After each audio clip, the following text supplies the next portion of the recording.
1977 সালের 2রা অক্টোবর সাবেক রাষ্ট্রপতি জিয়াউর রহমানের শাসন আমলে সশস্ত্র বাহিনীর সদস্যদের বিরুদ্ধে অভ্যুত্থানের অভিযোগে 1300 জনের বেশি সামরিক সদস্যকে ফাঁসি ও ফায়ারিং স্কোয়াডের মাধ্যমে হত্যা করা হয়। হত্যার পাশাপাশি লাশ গুম করা ছাড়াও আরো অনেককে কারাদণ্ড ও চাকরিচ্যুত করা হয়। প্রহসনমূলক সেই বিচারের ৪৫ বছর পরেও অনেকেই তাদের নিখোঁজ স্বজনদের সন্ধান চান। বিভিন্ন গবেষণা ও বিশ্লেষণ বলছে, সেনা শাসক জিয়াউর রহমানের শাসন আমলে ছোট বড় ২১টি অভ্যুত্থান হয়েছে। কারো কারো মতে ১৯৭৫ থেকে ১৯৮১ সালে জিয়ার শাসন আমলে সামরিক অভ্যুত্থান হয়েছে ২৬টি। এসব অভ্যুত্থানে বিচারের নামে অসংখ্য মানুষকে ফাঁসি দেয়া হয়। সাবেক রাষ্ট্রপতি জিয়াউর রহমানের সময়ে ঘটে যাওয়া সামরিক অভ্যুত্থান ও বিচারের নামে গুম হত্যার বিস্তারিত নিয়েই এবারের দৃশ্যপট।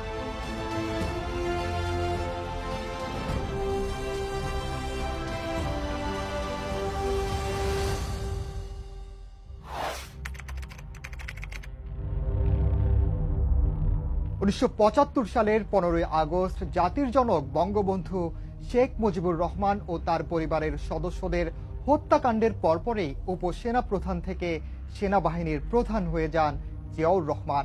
বঙ্গবন্ধুর খুনিদের স্বীকারোক্তি অনুযায়ী জাতির জনককে হত্যাকাণ্ডের নেপথ্য কুশীলবদের একজন জিয়াউর রহমান। ইতিহাসবিদরা বলছেন, স্বাধীনতা লাভের পর বঙ্গবন্ধু মুক্তিযোদ্ধা সৈনিকদের বেতন ভাতা ও পদোন্নতি প্রদান করেন, কিন্তু পাকিস্তান ফেরত সৈনিকরা তা থেকে বঞ্চিত হন। জিয়াউর রহমান সেই পাকিস্তান ফেরত সৈনিকদের তার পক্ষে আনেন এবং মুক্তিযোদ্ধাদের প্রতিপক্ষ ভাবতে থাকেন।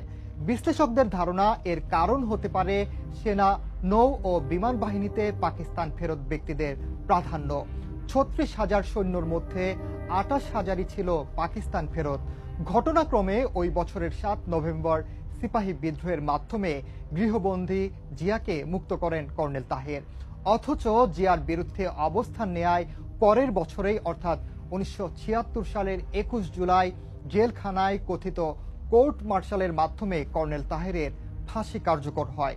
সে সময় লেফটেন্যান্ট কর্নেল তাহেরকে মৃত্যুদণ্ডের পাশাপাশি আরও ২ জনকে যাবজ্জীবন কারাদণ্ড, একজনকে ১২ বছর সশ্রম কারাদণ্ড ও ২০,০০০ টাকা জরিমানা, ৩ জনকে ১০ বছর সশ্রম কারাদণ্ড, ১০,০০০ টাকা জরিমানা, আরও ৩ জনকে ৭ বছর সশ্রম কারাদণ্ড, ১০,০০০ টাকা জরিমানা, ৫ জনকে ৫ বছর সশ্রম কারাদণ্ড, ৫,০০০ টাকা জরিমানা, ২ জনকে ১ বছর সশ্রম কারাদণ্ড, ৫০০ টাকা জরিমানা করা হয়।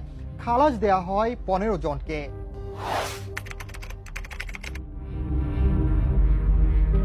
১৯৭৭ সালের ৩০ সেপ্টেম্বর বগুড়া সেনানিবাসে ব্যর্থ অভ্যুত্থানের পর ২২ ইস্ট বেঙ্গল রেজিমেন্ট বিলুপ্ত ঘোষণা করেন জিয়াউর রহমান। অ্যান্থনি মাসকারেনহাস এর বাংলাদেশ লিগাসি অফ ব্লাড বইয়ে লিখেন, পরবর্তী ২ মাসে বাংলাদেশের সরকারি রেকর্ড অনুযায়ী ১,১৪৩ জন সৈনিকের মৃত্যুদণ্ড কার্যকর হয়।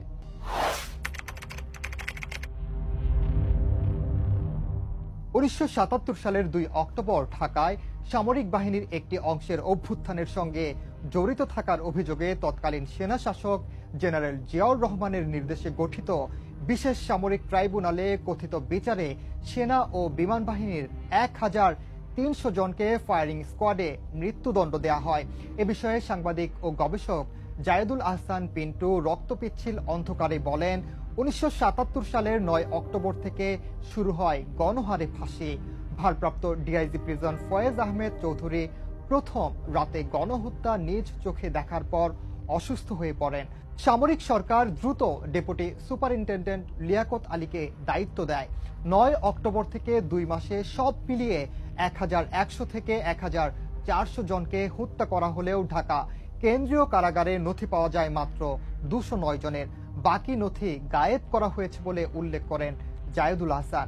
গবেষকরা বলছেন, জেনারেল জিয়া ৭ নভেম্বর সিপাহী বিদ্রোহের চেয়ে নৃশংসভাবে অক্টোবর অভ্যুত্থানে গণহারে অভিযুক্ত করে শত শত সৈনিকের মৃত্যুদণ্ড কার্যকর করেন। তার টার্গেট ছিল মূলত মুক্তিযোদ্ধারা। এই অভ্যুত্থানটি ঘটে সেনাবাহিনীর একটি সিগন্যাল করে এবং বিমান বাহিনীর কিছু অফিসার অফিসার না, নন কমিশনড অফিসাররা, তারা অক্টোবরের 1 তারিখ রাতে ঘটনাটা ঘটায়। বিমান বাহিনীর সিনিয়র 11 জন মেধাবী অফিসারকে তারা হত্যা করে। এটা অভ্যুত্থান, মিউটিনির বিচার হবে, এটা খুবই স্বাভাবিক। যে কোনো অভ্যুত্থানের বিচার এবং দমন করা রাষ্ট্রের দায়িত্ব। বিচারের জন্য যে সমস্ত ট্রাইব্যুনাল গঠন করা হয়েছিল, আমরা দেখেছি বিচার প্রক্রিয়ার মধ্যে এটা গলদ ছিল বলা ভুল, এমনভাবে বিচারটা করা হয়েছে যেটাকে আমরা বিচার বলতে পারবেন না। মৃত্যুদণ্ড কার্যকর করাটাই ছিল বিচারের উদ্দেশ্য।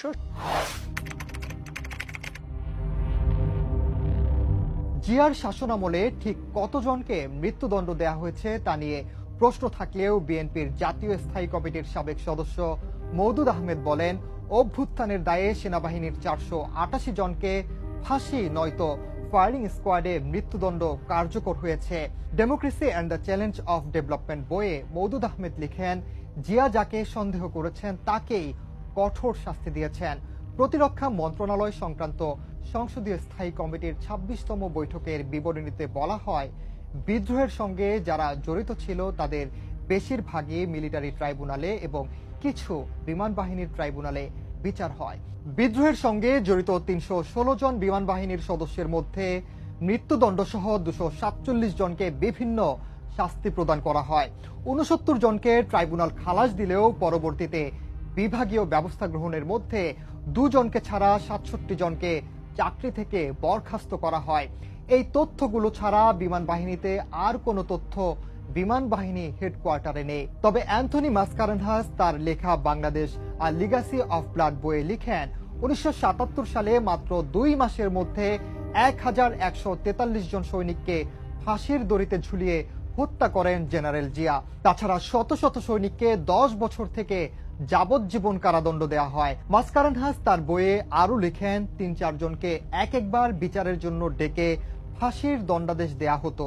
জেনারেল জিয়া বসে বসে সেগুলো অনুমোদন করতেন এবং তার পরপরই তাদের ফাঁসির দড়িতে ঝুলিয়ে হত্যা করা হতো।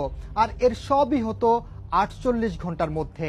জিয়ার সহযোগীদের একজন মাসকারেনহাসকে জানান, জেনারেল জিয়া রাষ্ট্রপতি ও প্রধান সামরিক প্রশাসকের দ্বৈত ক্ষমতা কুক্ষিগত করে তার নিজের হাতে লিখে এইসব হতভাগ্য সৈনিকের দণ্ডাদেশে অনুমোদন দিতেন। অক্টোবরের 2 তারিখে ঘটনাটা ঘটল। অক্টোবরের 7 তারিখে আপনি ট্রাইব্যুনাল গঠন করলেন, 8 তারিখে জাজমেন্ট দিলেন, 9 তারিখে মৃত্যুদণ্ড কার্যকর হলো। তো আপনি 24 ঘন্টার মধ্যে বিচার শেষ করে মৃত্যুদণ্ড কার্যকর করে দিলেন। তো বিচারটা কত দ্রুত বা ক্ষিপ্র গতিতে আপনি করেছেন, এই জায়গাটায় প্রশ্নটা উঠে যে একদিনে 40 জন 50 জনের বিচার শেষ, একদিনে আপনার ঢাকা কেন্দ্রীয় কারাগারে আপনার 10, 12, 15 জনের মতো করে ফাঁসি হচ্ছে।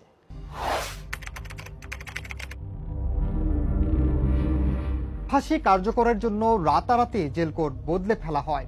1977 সালের এই ঘটনার আগ পর্যন্ত শুধু সুপারিনটেন্ডেন্টই ফাঁসি কার্যকর করার ক্ষমতা রাখতেন। ওই সময় রাতারাতি জেল কোড পরিবর্তন করে ডেপুটি সুপারিনটেন্ডেন্টকেও দায়িত্ব দেওয়া হয়। রক্তপিচ্ছিল অন্ধকার বইয়ে জায়েদুল হাসান উল্লেখ করেন, দ্রুত ফাঁসি দিতে গিয়ে ভুলে একই নামের অন্যকে ফাঁসিতে ঝুলিয়ে দেওয়া হয়েছে। যেমন কর্পোরাল আফতাব নামে একজনকে এভাবে ফাঁসি দেওয়া হয়।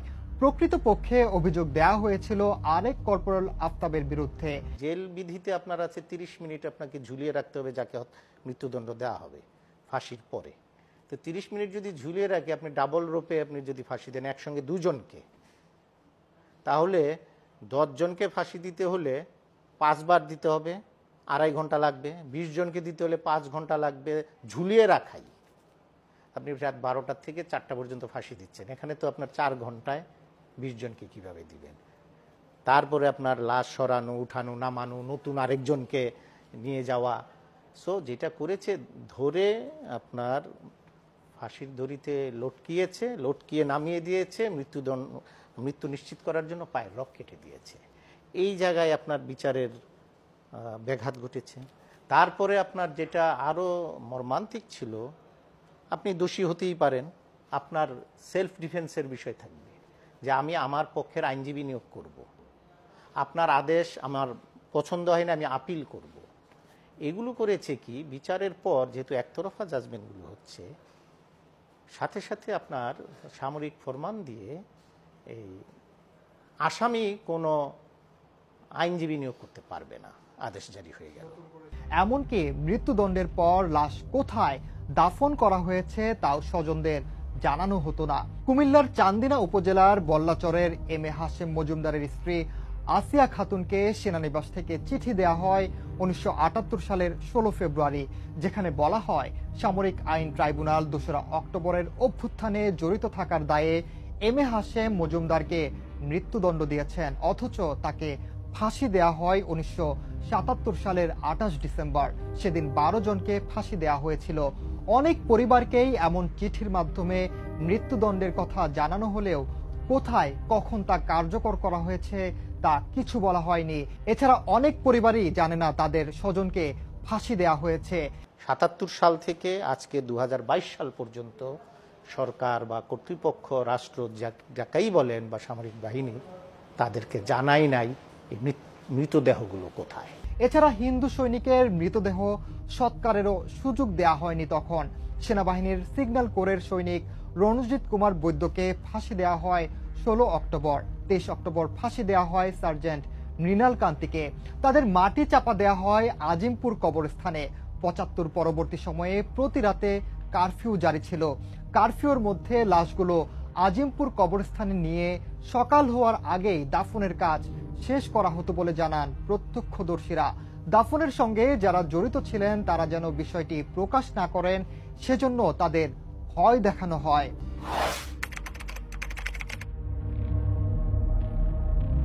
ঢাকা কেন্দ্রীয় কারাগারে ফাঁসি দিয়ে কুলোতে না পারায় শেষ পর্যন্ত কুমিল্লা কারাগারেও 72 জনের ফাঁসি কার্যকর করা হয় বলে বিভিন্ন নথিতে উঠে এসেছে।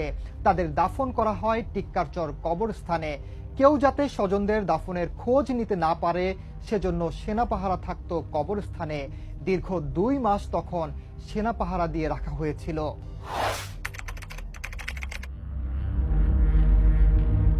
রক্তপিচ্ছিল অন্ধকার বয়ে জায়েদুল আহসান 8 বছরের সাজাপ্রাপ্ত কর্পোরাল আনোয়ার ঠাকুরকে উদ্ধৃত করে লিখেন, জেলে 4 নম্বর ভবনের 2য় তলায় গিয়ে শত শত বিমান সেনার ক্ষত বিক্ষত দেহ মাটিতে পড়ে কাতরাতে দেখেন। বিমান বাহিনীর ফিল্ড ইউনিট জিজ্ঞাসাবাদের নামে এদের সম্পূর্ণরূপে পঙ্গু করে দেয়। কর্পোরাল আজিমের শরীর পচে গন্ধ বের হতে থাকে। কারাগারে কোনো চিকিৎসার ব্যবস্থাই ছিল না। কর্পোরাল আজিমের 50 বছরের সাজা হলেও নির্যাতন ও চিকিৎসার অভাবেই তার মৃত্যু হয় বলে জানান কর্পোরাল আনোয়ার ঠাকুর।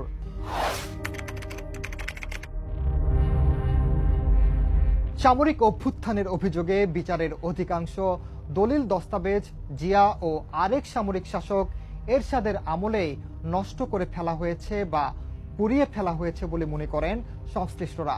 তবে তাদের ধারণা এখনো ব্যক্তিগত পর্যায়ে কারো কারো কাছে সেই সব নথি থাকতে পারে। যত দ্রুত সম্ভব একটি কমিশন গঠন করে সে সময়ের হত্যাকাণ্ড, নির্বিচার হত্যা, বিনা বিচারে হত্যা এবং বিচারের নামে প্রহসনের ট্রাইব্যুনালে হত্যা বা ফাঁসির তথ্য সংগ্রহ করার তাগিদ দিয়েছেন ইতিহাস বিশ্লেষকরা।